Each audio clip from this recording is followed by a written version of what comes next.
আজ আমরা শিখব ইট হতে খোয়ার হিসাব বের করার নিয়ম।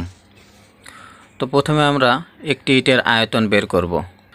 একটি ইটের আয়তন হচ্ছে 0.068 CFT।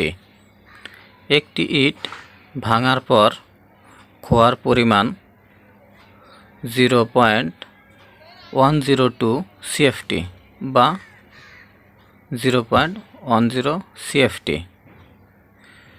তাহলে 100টি ইট ভাঙার পর খোয়ার পরিমাণ হবে 0.10 ইন্টু 100 ইকুয়াল টু 10 CFT। অতএব 1000 CFT খোয়ার জন্য ইট লাগবে 1000 গুণন 10, অর্থাৎ 10,000টি ইট প্রয়োজন।